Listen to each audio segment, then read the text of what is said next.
Remember when Zack fell in love with Alex Russo from Wizards of Waverly Place in The Sweet Life of Zack and Cody during the play?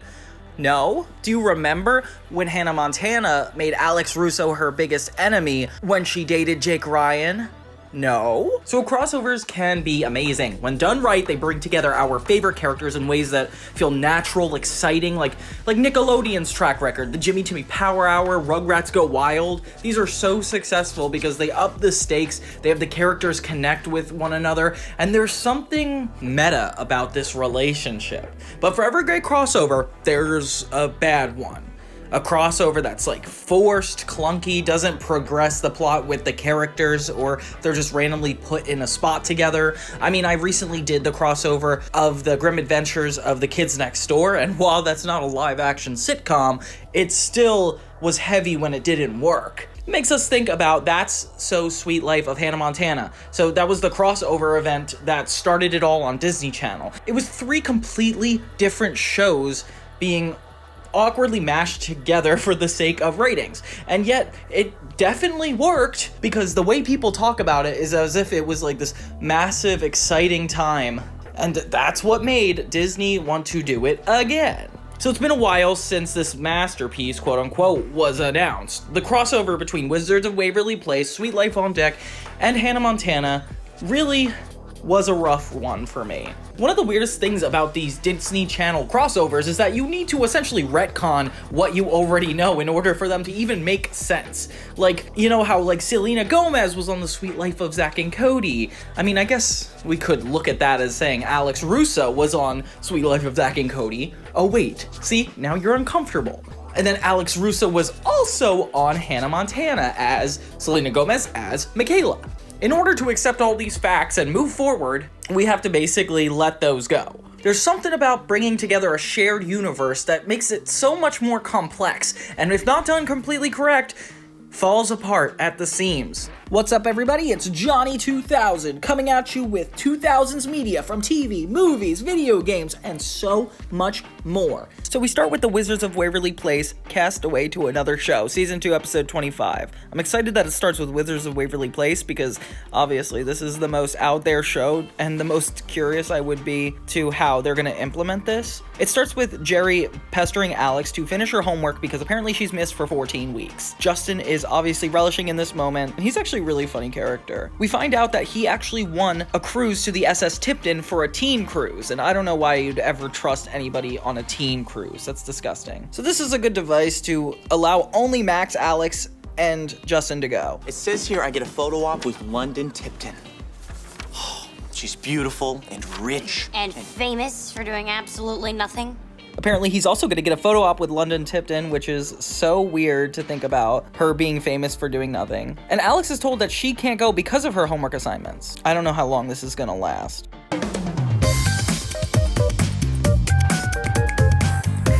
The Wizards music plays over the Sweet Life on Deck boat, and it seems like this is about to be a horror. They get on the boat, and Teresa is absolutely terrified of the water. Max was supposed to keep an eye on Alex, but apparently she's gone now. I don't know how nobody noticed that. And Mr. Mosby says there's no such thing as magic, which, Mr. Mosby, stop imposing your religious beliefs on this random family. How does this thing float? Magic. Get it! There's no such thing as magic. And it's weird to see the characters interacting with the ones on the other show already. Alex manages to get her way onto the cruise by saying that she's going to take her science class on the ship, which I would not trust any education that's given to me through a boat. Mr. Mosby takes Justin, Max, and Alex to their room, and it's the infirmary. Fair enough. Check it out. It's one of those arm clocks. I'm gonna go put it on people and tell them what time it is inside their bodies. Okay, we're halfway through this episode and no interactions with the other castmates has happened yet. Alex has Justin leave the room when she reveals that she magically put Harper in her bag. She essentially tells Harper that she's going to be taking a class for her while she tries to have as much fun on this cruise as possible. Oh my gosh, Alex is such a bad friend. When Max is playing with the medical band, Zack runs into him and they bond over their natural stupidity. I'm kind of the one on the ship who does weird and hilarious stuff. Well, good for you, because I'm the one who does incredibly cool, serious stuff that people laugh at for no reason. I can't tell if this is an in-universe joke or a audience joke. Zack challenges Max as the most dim-witted person on the cruise, to which Max is a little bit worse, and it's clear. They challenge each other with a slushy competition later on the boat. It's really funny to watch these two characters go up against each other for who is the dumbest, with both being super confident in it. Meanwhile, Justin is trying to meet London Tipton, and he comes across as really creepy as he just watches her. Eventually, he runs into her, saying that he is the paleontologist on the ship, and she doesn't even know what that word means. I love fried chicken. It somehow works, and he invites her to dinner at the Neptune room, and she's impressed. Meanwhile, Harper runs into Cody in the classroom, and of course they're both nerds, and now they're going against each other. It just feels like they're just pairing off characters and having them argue at this point. Well, nice to meet you, Alex Russo. I'm going to remember you. You don't have to. Mr. Mosby's hosting a tug-of-war in the middle of the ship, and I've never seen so many ship activities finally happening in the Suite Life on Deck until the episode that wasn't theirs. He says that the winner will go to the Hannah Montana concert. Okay, I'm excited. I kind of want to join this one. Alex introduces herself to Bailey, and she doesn't really like her super well until they actually win the tug-of-war, and they get well acquainted. When Mr. Mosby asks for her name, she doesn't want to give it to him, so she says she cheated. I will need your name so I can put it on the winner's board with your picture for everyone to see. No names. No board. We didn't win. We cheated by spitting on the floor. She told me to, Mr. Mosby. After all we've been through.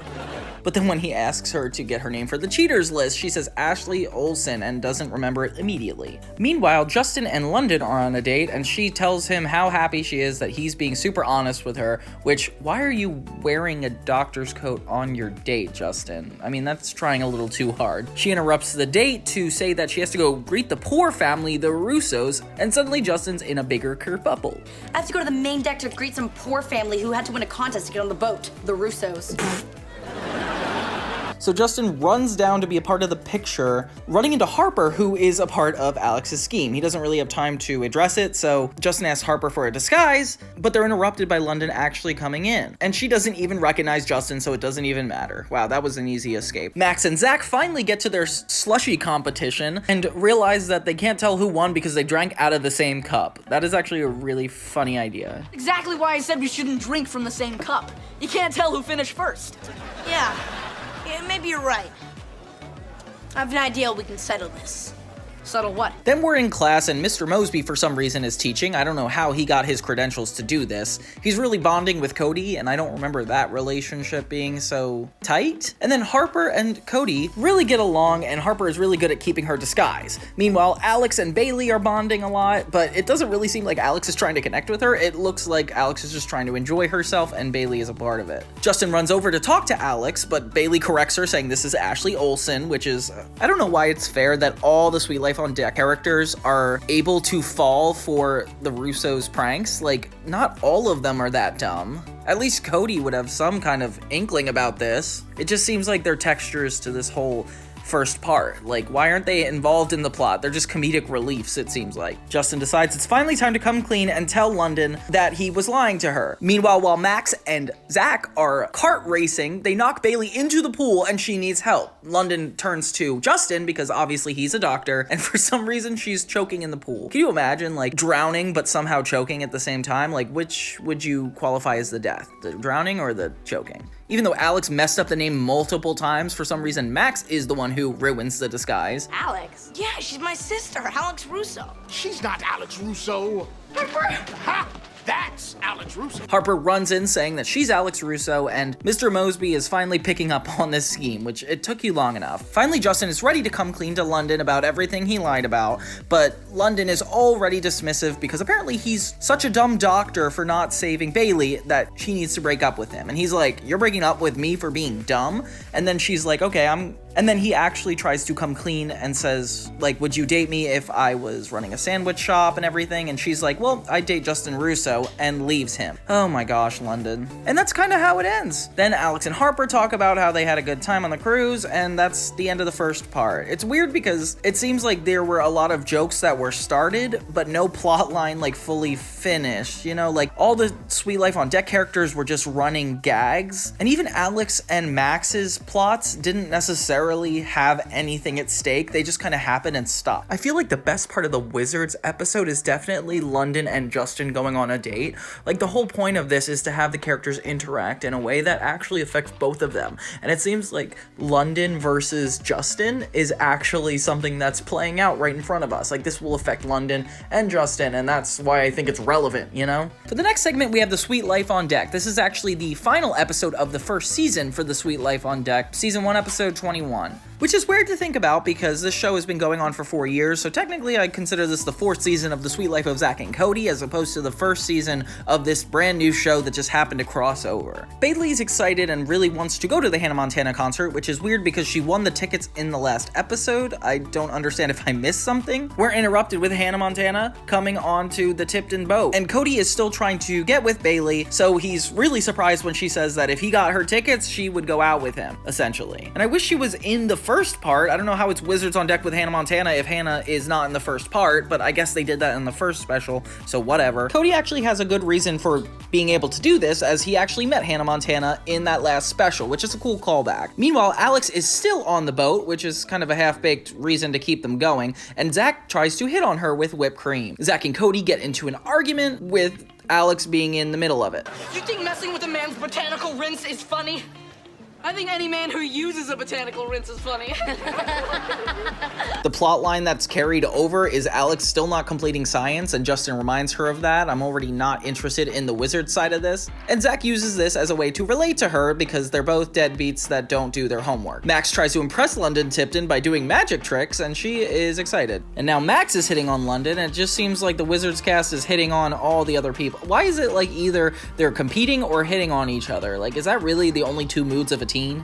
I guess it is. Meanwhile, Cody is trying to talk to Hannah to get the tickets, but there's already a riot outside of her door and a camera through the window. Hannah's complaining that she got on this teen cruise, and just be grateful that you're in the special longer than last time. She says she doesn't know Cody and gives him a picture, which I can only imagine she still does to this day. So Justin is trying to impress a bunch of girls, so he gets in the hot tub. Alex runs down. Ew, why is he so blue? Okay, it looks like this B-plot is just Alex using magic to pull pranks. Now Mosby and Justin bond over their distaste for the irresponsible one, like Zack and Alex. Alex? Alex? What?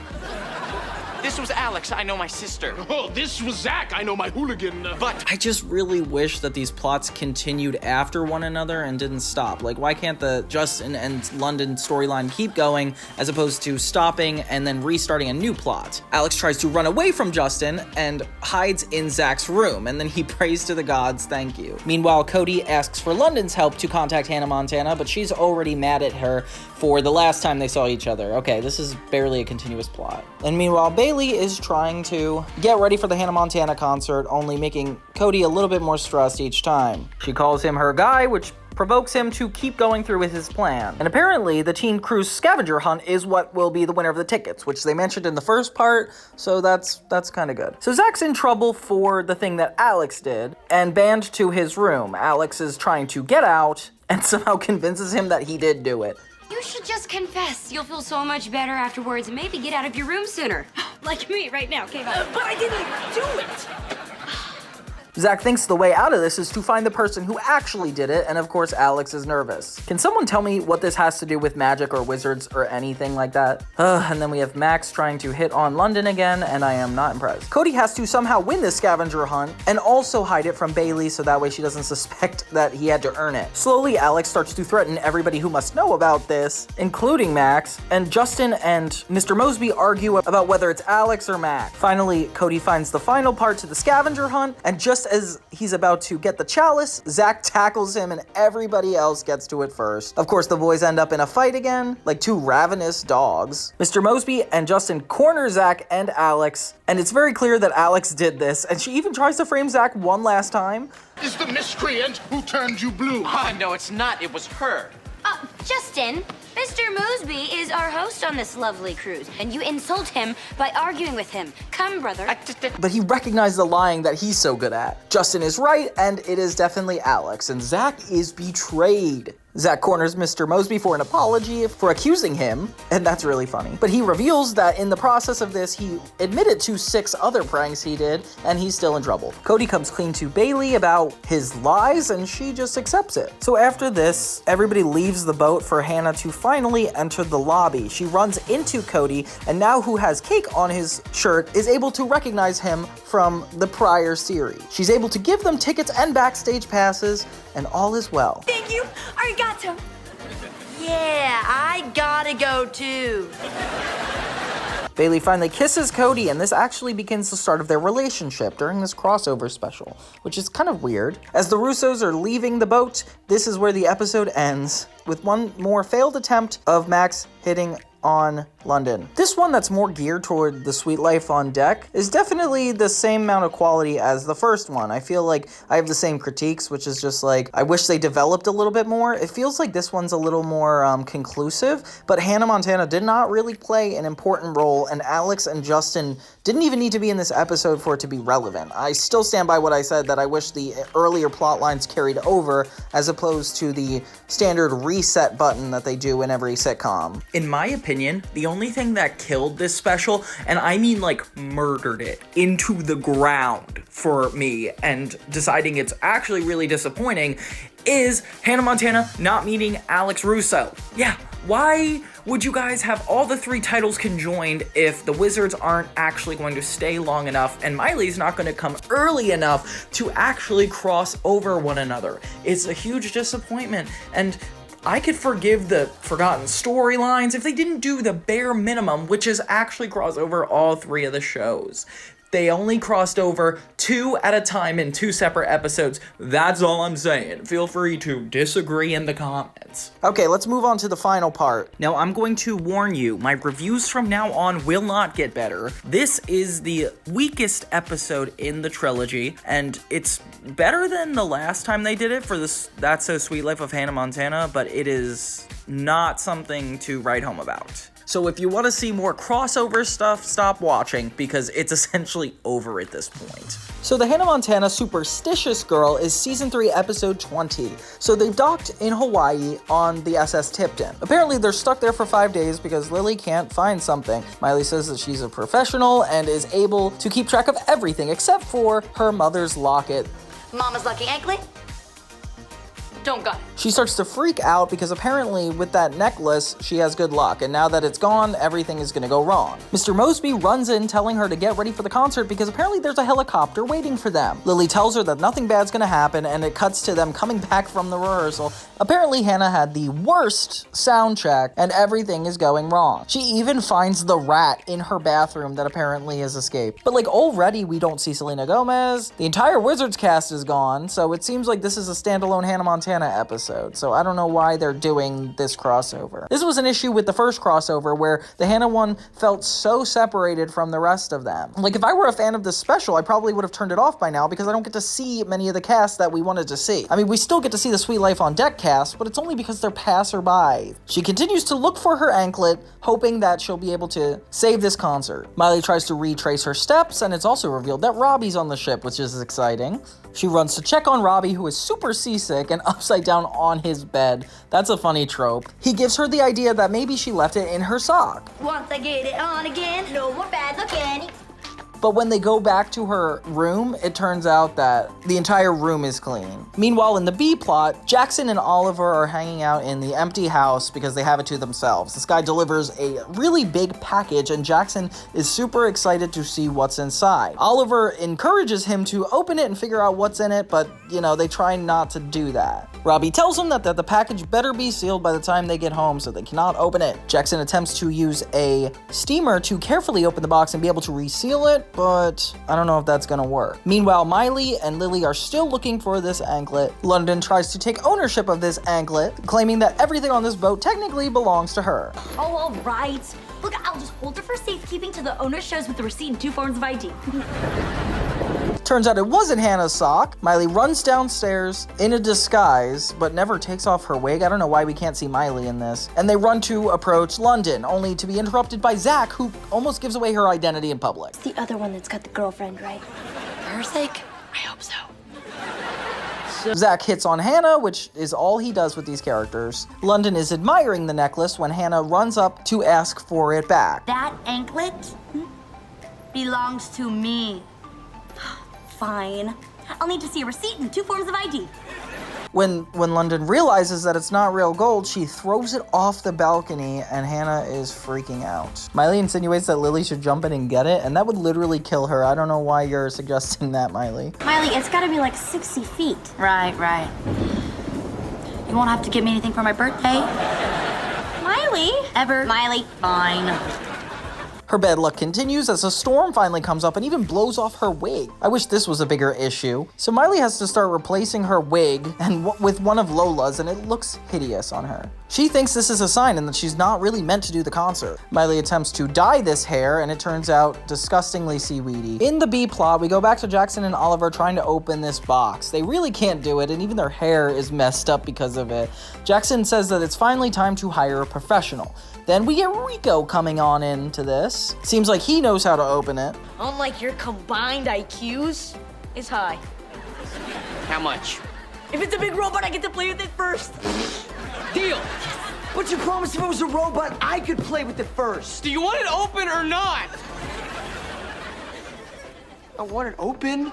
They're surprised when a giant alarm goes off and this inflatable bouncy house takes over the entire house. So they got their comeuppance. I don't know what's going on with this B plot though. Can you imagine these poor actors being told that they're a part of this 3-part crossover, but only in the B plot, and they're going to be on the same set, and nothing is going to be changed literally at all? It's still not even a good B plot. I mean, Hannah Montana, sometimes their B plots can be really off the rails, and it's not fair that that even had to happen in this special. I mean, Hannah Montana already didn't interact with the Wizards or the Sweet Life on Deck enough, so why is this the B plot? With the green wig not working, Miley is finally given up, just in time for Cody and Bailey to come give her flowers. This is it. These 2 actors came all the way here just to be in this one scene, and it's like less than a minute. I feel so bad for them because they wanted to be a part of the Hannah Montana world, and they were given this 20-second scene of just Miley saying that the concert's canceled. Not fair. Is this going to affect the after party? Finally, Robbie Ray goes out to talk to Miley, who is just sulking on the sky deck. Robbie gives Miley a backup wig, and the sun finally comes out. The storm is over, and he's basically telling her that it's about the mindset. Hannah is finally in a good mood and ready to go to her concert. Hey, what are you guys sitting around here for? Don't you have tickets to my concert? And the after party? Let's go.